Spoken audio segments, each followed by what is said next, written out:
কাশ্মীর হামলা রাজনৈতিক সুবিধার জন্য পূর্বপরিকল্পিত নাটক।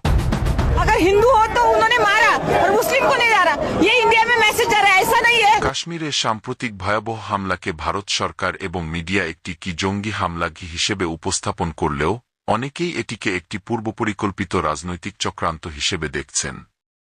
প্রথমত, বর্তমানে ভারতে মুসলিমদের উপর চাপিয়ে দেওয়া ওয়াকফ বিল নিয়ে দেশজুড়ে মুসলিম সমাজের মধ্যে ব্যাপক প্রতিবাদ চলছে।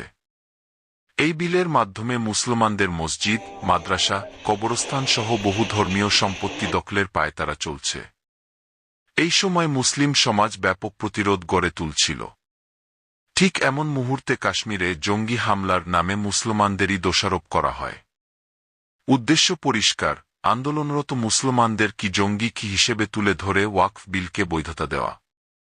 দ্বিতীয়ত, কাশ্মীর হামলা এমন এক সময়ে ঘটে যখন আমেরিকার উচ্চ পর্যায়ের প্রতিনিধি ভারত সফরে রয়েছেন। আন্তর্জাতিক মঞ্চে মুসলমানদের বিরুদ্ধে সন্ত্রাস তকমা দিয়ে চাপ সৃষ্টি করাই ছিল এই সময়কার মূল লক্ষ্য। এতে ভারত সরকার তাদের অবস্থানকে যুক্তরাষ্ট্রের সামনে শক্ত করতে চায়, যাতে মুসলমানদের উপর দমনপীড়নের কার্যক্রম আন্তর্জাতিকভাবে জঙ্গি দমন হিসেবে স্বীকৃতি পায়, যা মোদী সরকারের এক পুরনো কৌশল। তৃতীয়ত, ভারতের রাজনৈতিক প্রেক্ষাপট এই হামলাকে সন্দেহজনক করে তোলে। নির্বাচন ঘনিয়ে আসছে এবং বিজেপি সরকারের প্রতি জনগণের ক্ষোভ বাড়ছে। তাদের একমাত্র হাতিয়ার ধর্মীয় মেরুকরণ। কাশ্মীর হামলার মাধ্যমে তারা হিন্দু মুসলিম উত্তেজনা উস্কে দিতে চায়, যাতে ভোট রাজনীতিতে সুবিধা নেওয়া যায়। বিজেপির একাধিক নেতা যেমন শুভেন্দু অধিকারীর প্রকাশ্য মুসলিম বিরোধী বক্তব্য এই সন্দেহকে আরও জোরালো করে।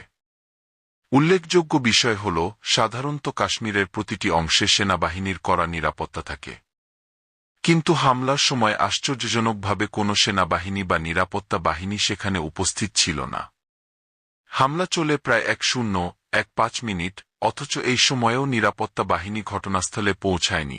এটা কি নিছক ব্যর্থতা নাকি পরিকল্পনার অংশ? এছাড়াও ভারতীয় মিডিয়া দাবি করে হামলাকারীরা নাম জিজ্ঞেস করে হিন্দুদের হত্যা করেছে। যদি তাই হয়, তাহলে প্রশ্ন জাগে, তারা এত সময় কিভাবে পেল? নিরাপত্তা বাহিনী তখন কোথায় ছিল? সব মিলিয়ে ঘটনাগুলো বিশ্লেষণ করলে বোঝা যায়, কাশ্মীর হামলা শুধুই একটি জঙ্গি আক্রমণ নয়, বরং এটি রাজনৈতিক উদ্দেশ্য সাধনের জন্য সাজানো হতে পারে। মুসলিমদের প্রতি ঘৃণা উস্কে দিয়ে জনগণকে বিভ্রান্ত করা এবং আন্তর্জাতিকভাবে মুসলিমদের হেয় করা এই হামলার মূল লক্ষ্য বলেই মনে হচ্ছে।